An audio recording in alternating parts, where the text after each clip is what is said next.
Believe in yourself, 'cause it starts with you, and then everyone else will believe you too. And if it looks like you're the only believer around, just keep on believing, don't put yourself down, just believe. Our guest this week grew up in Detroit and earned a BS degree in International Political Economy from the U.S. Military Academy at West Point, and a Juris Doctor of Law from the University of Michigan Law School. From 2002 to 2006, he worked for Johnson Controls. And in 2007, he joined Bridgewater Interiors. And since 2015, he's been its president and CEO. Bridgewater Interiors is an automotive interiors manufacturing firm specializing in just-in-time assembly, sequencing, and delivery of seating systems. His name, Ron Hall Jr. And I'm Jack Krasula, and this is Anything is Possible on 760 WJR.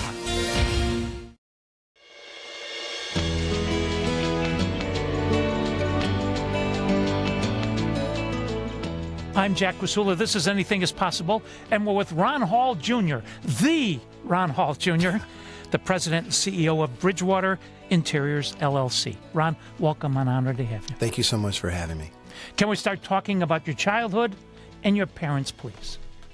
Sure. I was born and raised here in the great city of Detroit. I'm a fourth-generation Detroiter on my mother's side of the family, third generation on my father's side. My parents went to high school, grew up, going to the public schools here. My dad went to high school at Cass Tech. My mom was across the street at what was then Commerce High School, where I-75 runs through that site today. And they met, I think they knew each other kind of in passing in high school. But they became friends and began dating when they were at college at Western Michigan University in Kalamazoo at the, turn of the 1960s.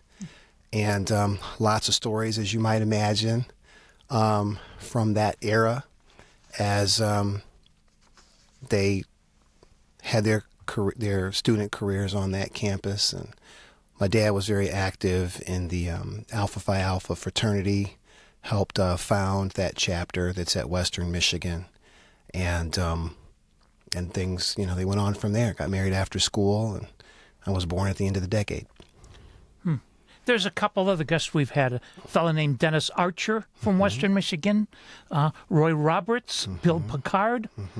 That was quite a place. Yeah, all contemporaries in Kalamazoo at Western. It's my understanding that Mr. Roberts was there after them. I think that my dad and Dr. Picard had already graduated, and Mayor Archer, I think, was slightly behind them, but they were all overlapping, and the first three of them, were there together. In fact, Dr. Picard made a major donation to the university and was joined by our family and Mayor Archer's family, and erected 2 dormitories that are named after the three of them that stand there today. So very proud of that. What's the biggest thing you learned from Dad, and what's the biggest thing you learned from Mom? I think the biggest thing I learned from my dad was to worry about the things you can control. Focus on the things you can control and manage those to the extent you can. And without a doubt, the great lesson from my mother is that everything is relative. Whether an issue is large or small, and where it fits into kind of the spectrum of your value system or judgment about whether it's good or bad, a lot, not a lot, is all relative to everything else. In 1987, you become a cadet at the U.S. Military Academy, West Point. How and why? For me, I was one of those kids who knew very early exactly what he wanted to do and was very driven about it. I had been active in the junior ROTC program in high school. I went to Cass Tech for high school. And I well recall a conversation with my mother after school, spring of my freshman year, after I had sat in on a session with an admissions officer from the military academy who had come to talk to the cadets who were juniors and seniors at Cass in the program at Junior ROTC. And I had happened to have study hall that hour and had sought permission to not be at study hall, but to sit in on this recruiting session. And for me, that was it. Like, that was the thunderbolt. The video, the books, the story of that captain standing there talking about, his West Point story. And I decided, I really want to go do that. And it was immediately clear to me that if I could put myself on a course to enroll to Service Academy, even if I didn't make it, I would be doing good things that would line me up for other great opportunities. And so, to me, you kind of couldn't go wrong. I'd kind of shoot for it and get it, or miss and end up somewhere else that was going to set me up with opportunity for the future. So I get in the car that day. My mother she taught at, Miller Middle School at that time. It was Miller Middle School. And I got in the car after school that day and said, Mama, I know what I'm going to do for college.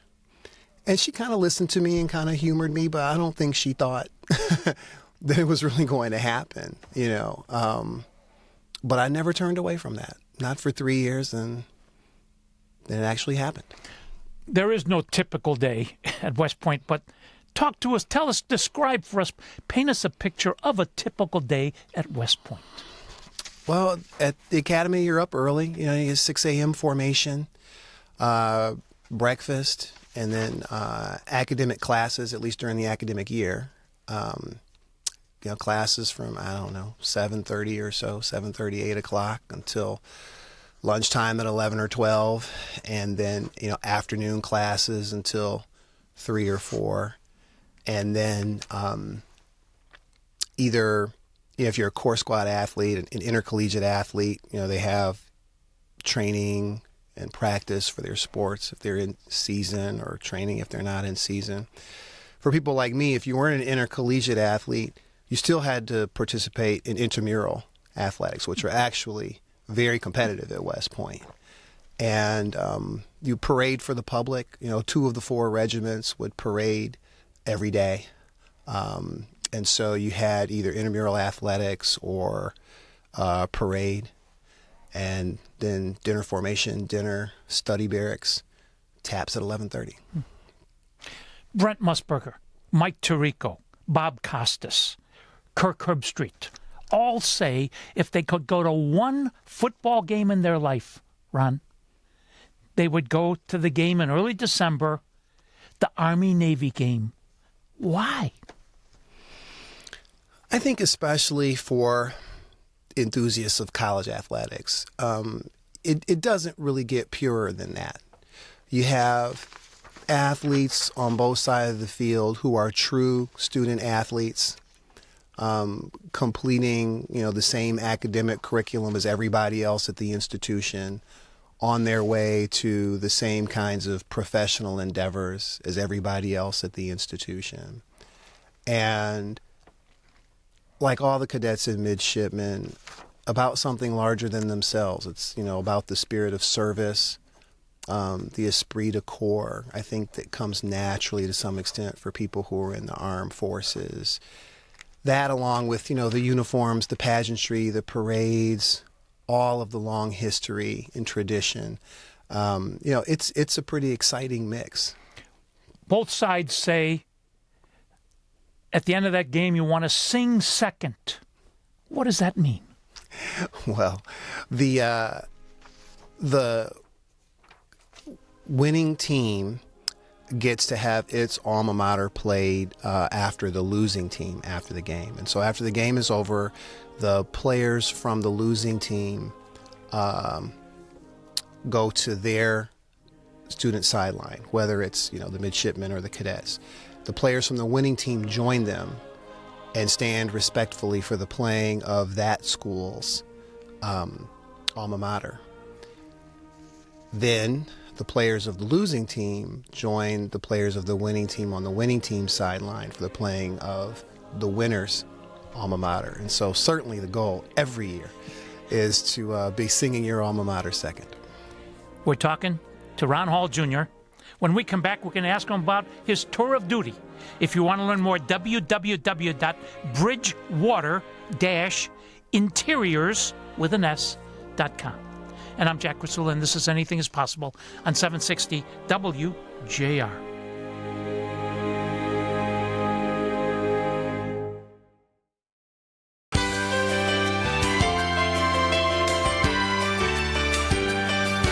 Welcome back to Anything is Possible. I'm Jack Krasula. We're with Ron Hall Jr.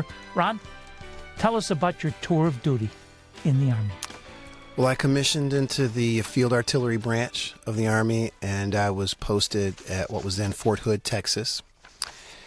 And that was, so I graduated in 91. I had some training to complete before I got to my duty post. So it was the next spring, probably about 10 months before I actually got to Fort Hood. I went to airborne school. I had to go to the Field Artillery Officers Basic Course, and that's common, for Academy graduates. Most have at least one and sometimes multiple schools before they get to their permanent duty station. I was assigned to the 1st Cavalry Division, 1st Battalion, 82nd Field Artillery, and that's a 155, well, at the time, it was a 155 self-propelled howitzer unit. I assume it still is. And I had a great experience. I was not high enough in the class at West Point to select my first choice of branch. The cadets choose from, the available slots at each branch based on class rank. In fact, the cadets choose just about everything based on class rank. It's the most brutally fair place I've been in my life. I can still say that. And I wanted to be an armor officer, but this was the early 90s, Persian Gulf War. Armor was an exceptionally popular branch for a few years. And as a result, I was not going to be able to get armor and get the post assignment, which was the second choice I had to make, that I wanted. And so, like many cadets who were kind of middle of the class, you have to be strategic about your preferences when you're seeking your branch and post. So Field Artillery was my second choice to armor, and Fort Hood was my second choice to Fort Stewart. But I felt, which is in Georgia, but I felt fortunate to get my second choices for each, and I had a great experience at Fort Hood. All right. What did West Point and your active duty teach you about running a multi-billion-dollar business? I learned servant leadership before I knew the term, before it was a popular coin of phrase in the corporate sector, I think. Everything that they teach you at West Point from the time, you walk through the gates is that it's not about you, it's about the mission. It's not about you, it's about your soldiers. You seek responsibility and take responsibility for your actions is one of the first maxims you're taught.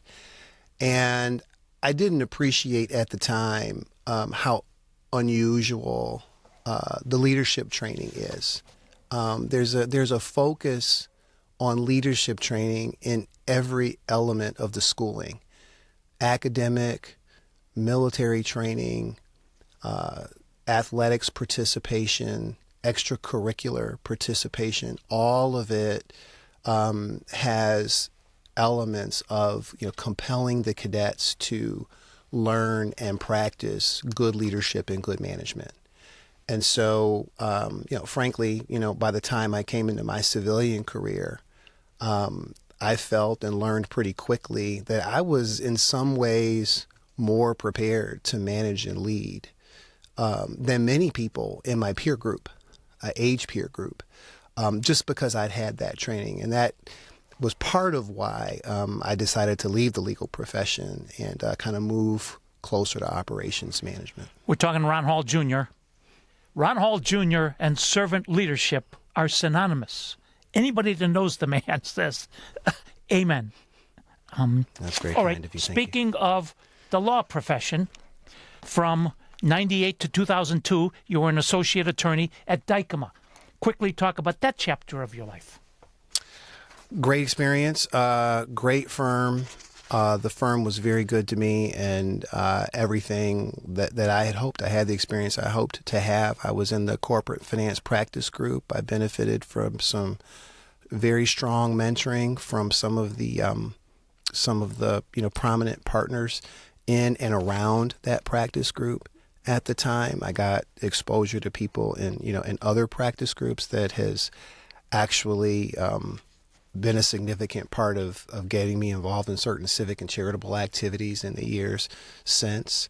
And Dykema is a Fortune 250 firm, so it was a chance to kind of practice big firm law in my hometown and get some of the experience that I knew would propel me forward.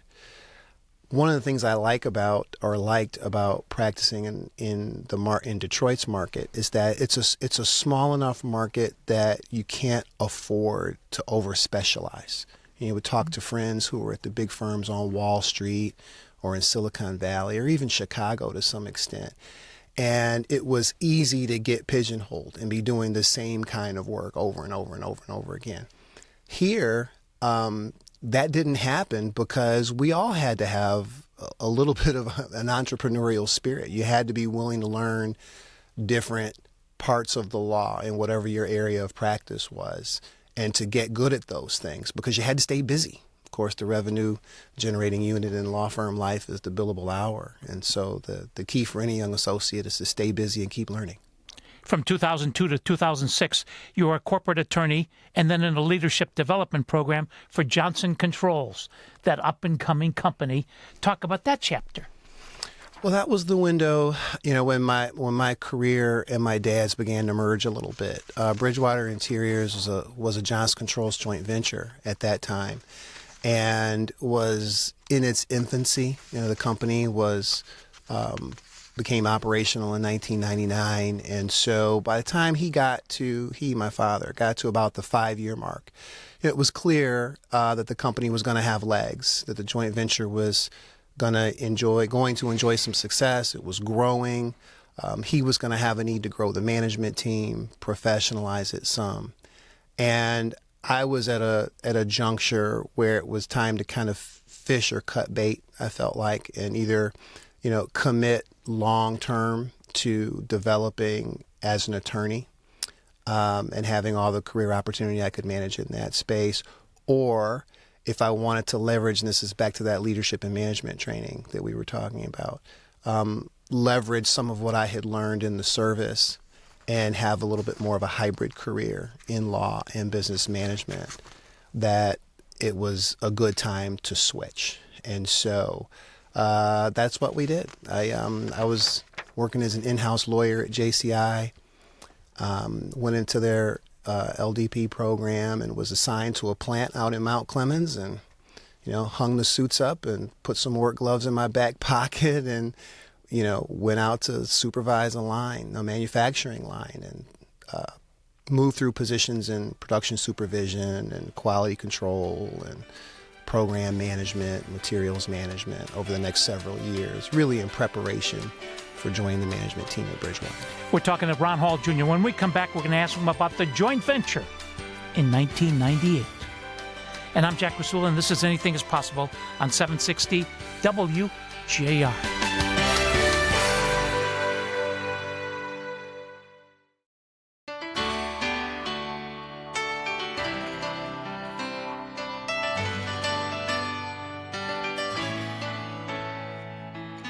This is Anything is Possible. I'm your host, Jack Krasula, with Ron Hall Jr. Your dad and Johnson Controls in 1998 had a joint venture. At the time, it was the largest minority contract ever issued by General Motors. Please. It was an amazing time. I was, as we discussed, in junior lawyer at the time, kind of watching him from across the table as this joint venture arrangement with Johnson Controls came together, and he didn't want to do it. He was very happy as president at MMSDC. I think the Michigan Minority Supplier Development Council. He was president there from 1992 to 98. and was, widely credited with growing the organization significantly during that time and to materially contributing to strengthening supplier diversity development efforts in the automotive industry especially, but, throughout the Michigan economy. And he thought that he would be there long term. But JCI was negotiating, and he was helping to broker that discussion with another business person to start up the joint venture. And those negotiations broke down, but JCI still wanted the deal to happen, and General Motors did as well. Harold Cudner who never gets enough credit for, in my opinion, for his supplier diversity championing.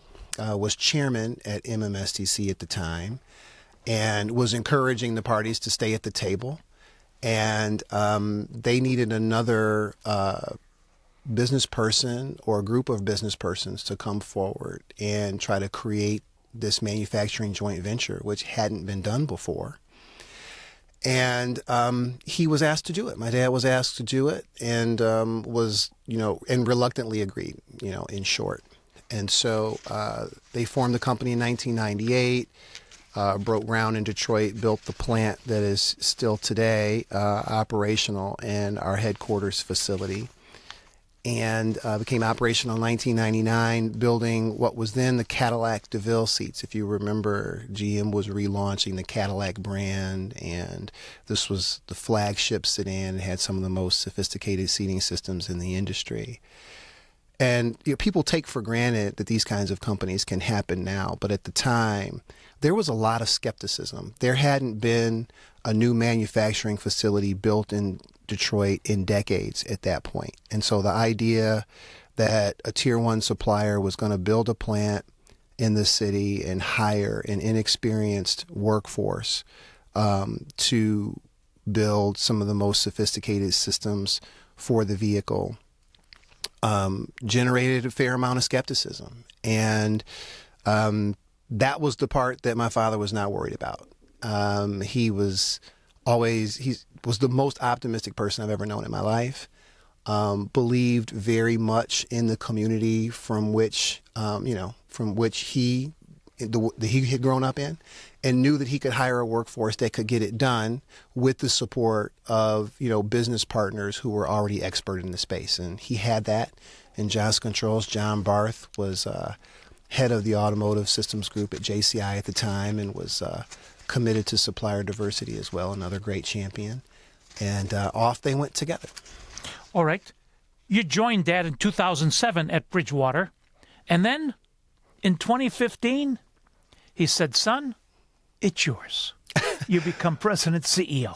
I wish it had been that smooth. The plan was for him to step back into an executive chairman role for a few years. And we were going to glide path a little bit into the transition. But unfortunately, a significant health issue that he had a problem with, ironically, the year I joined the company, which was really just coincidental, returned. And he had to retire fairly immediately, which accelerated, some of our plans. And so it was a little bit more of a trial by fire than I expected, than I think anybody at the company expected. But I can't say enough about the tremendous support I received from the entire management team, from the joint venture partners, from all the employees in the production facilities.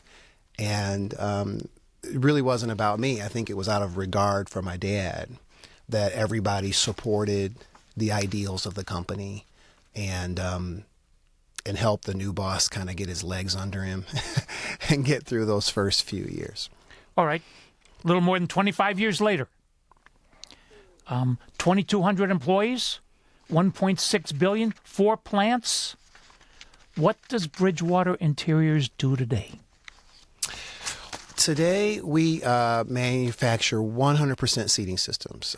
We have done other interior systems in the past, overhead systems, center consoles. certainly have explored and will be open to those kinds of opportunities in the future. But today, we manufacture seating systems for about a dozen different car models for 4 of the major OEMs. And we have some growth, we think, on the immediate horizon in that space that we're excited about. And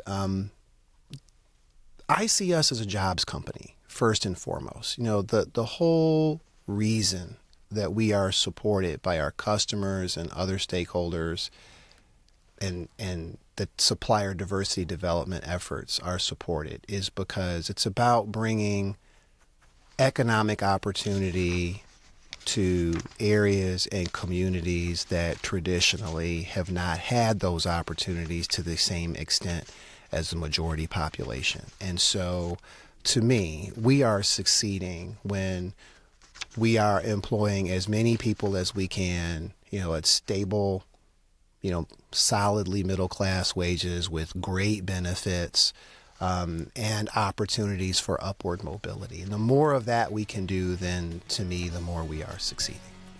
We're talking to Ron Hall Jr. If you want to learn more, www.bridgewater-interiors.com.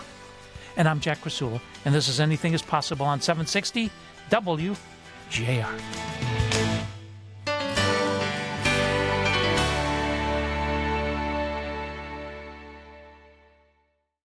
You've been listening to your inspirational fireside chat, Anything is Possible, for nearly 20 years. This is Anything is Possible, and I'm Jack Krasula. But what has Jack been up to lately? Search @AIP Speaker Series and find out. Jack has interviewed thousands of historical voices, some of whom have offered him their philosophy of life, like Tom Izzo. And Tom writes, work hard, persistence always wins out, discipline is the highest form of love. Stay humble. The great Ernie Harwell. My aim is to do justice, love mercy, and walk humbly with God. And the voices of our generation. I am reassured continuously that His unfathomable love and mercy are the greatest gifts of my life and my constant source of strength, reassurance, and guidance. His Holiness, Pope Francis. @AIP Speaker Series is the YouTube channel where all of these jewels can be heard, including some of Anything is Possible's greatest guests. And we're with Mitch Albom. The Little Liar is really a book about truth and lies and the price we pay when we lie. This is Anything is Possible, and with Tom Watson. My father loved to play with the pros at the club. Developed a very quick friendship with Stan and played some golf with him. And then he would ask me to play golf with him and Stan. Our guest this week was born with a rare disorder characterized by the absence of arms and legs. His name, Nick Vujicic. Something that every human being actually deals with, Jack.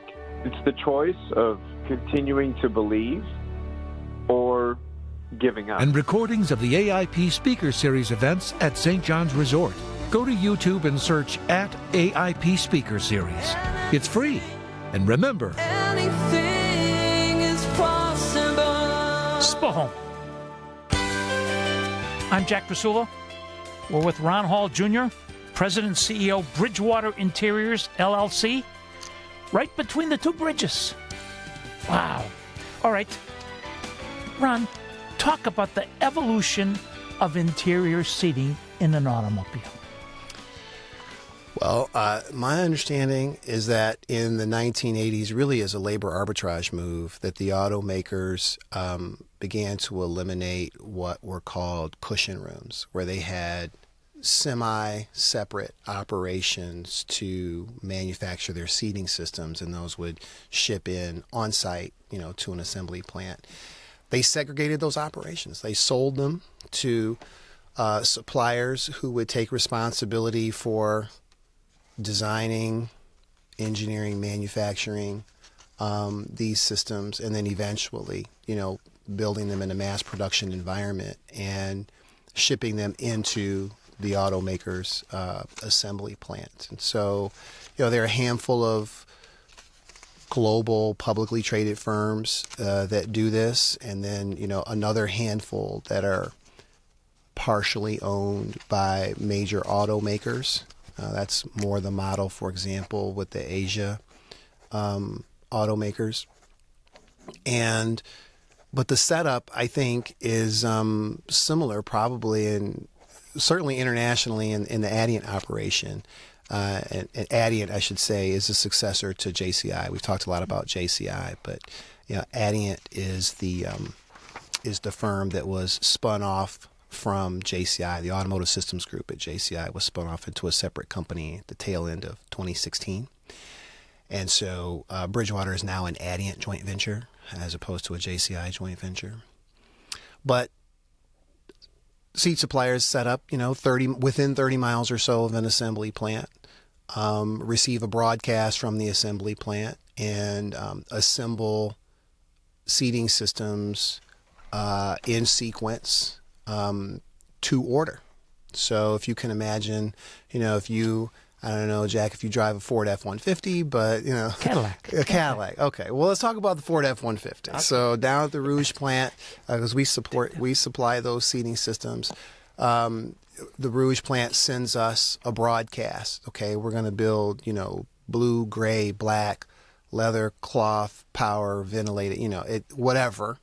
And we get a broadcast with exactly what they want for a vehicle. And our workers, in this case in Warren, Michigan, build the seat, almost custom build the seat per that broadcast ticket. And they have to do it, in order. So whatever order the assembly plant is building the trucks, we have to build the seating systems in the same order, get them down our assembly line, trucked over to Dearborn, and ready for installation at the assembly plant. It's typically 3.5, 4 hours when things are operating smoothly. And so it's a very highly choreographed operation. And that's really the secret sauce of what we do. How many components in a seat today in an automobile? Well, 150 to 200, depending on the seating system, the level of luxury, the level of content, we call it. How many bells and whistles you have. If you buy a work truck and it's just a seat, with a cloth cover and manual adjustment controls, then there will be relatively fewer pieces. But if you're buying, a Ram 1500, we assemble those seats in Warren as well. That's, we have the tungsten edition seats now that, are just amazingly complex with, lots of, lumbar support and massagers, and it's heated and ventilated, and there's speakers in the seats, and just amazingly complex. And so it just kind of depends, but it can be a couple of hundred pieces. All right. Dad taught you a lot of things, and Mom. One was, son, give back to the community, which you do fabulously well, Mr. Hall. Thank you. You've been a huge supporter of something called PAL, Police Athletic League, our own Paul W. Smith, iconic. Talk about PAL. And you were the board chair for a number of years. I was. So I got involved in a predecessor organization to what is now Detroit PAL, called Think Detroit, in the early 2000s. Good friends of mine from law school, Dan Varner and Mike Tinbush, were the founders at Think Detroit, and doing some important work over on the east side at Maharis Gentry Park, trying to create opportunities for baseball little leaguers. And if you recall, the early 2000s was a very tough time for the city's departments, and in this case, the Parks and Recreation Department, which could not afford to upkeep all the facilities as much as it would have wanted. And I helped them broker a deal with the Parks and Recs Department so that we would renovate the ball fields in exchange for being able to prioritize league play for our kids on those fields. And so that was my first involvement, and I went onto the board with them after that. We merged with Detroit PAL in 2006. And then I was on the board at the combined organization for another decade. And the window when I was chairman, as you referenced, was when we redeveloped the old Tiger Stadium site. What was that like? That was an amazing experience. I didn't have any experience in real estate development. I didn't have any experience in significant fundraising. We had something like a $350,000 or $400,000 budget, and we had to raise, well, we thought we had to raise about $16 million. It ended up being 20. And but the impetus was Senator Levin, the great Carl Levin, who had earmarked HUD development dollars for the redevelopment of the old Tiger Stadium site, but had put control of the site in the hands of the old Tiger Stadium Conservancy, and insisted that a redevelopment that honored the history of the site be a part of it if the HUD dollars were going to be gained. And so that really put us, squarely in play to redevelop the site amidst a lot of competing ideas for what else might go there. And so they needed a nonprofit that everybody liked and trusted to kind of step forward and lead the redevelopment of the site. And Detroit Pal at that time was in need of another headquarters. We were in a small building near the Wayne State campus. All right. Another entity, the Rhonda Walker Foundation.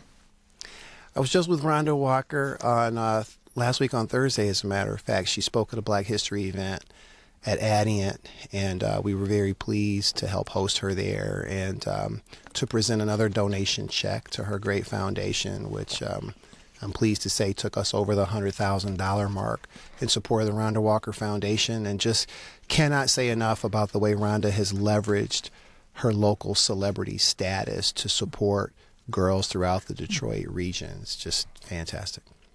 All right, as our time winds down, what advice do you give to our young listeners today?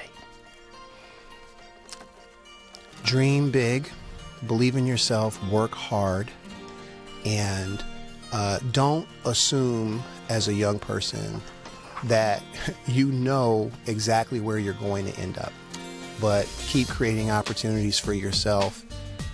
Make one good decision at a time, and enjoy the blessings that come of that when you're doing great things later. And I would add one more prescription. Live your life like Ron Hall Jr. That's very kind of you. Thank you. Please join us next week. Until then, I'm Jack Krasula. Thanks for listening, and make it a great week, because with God, anything is possible. Spall. Believe in yourself.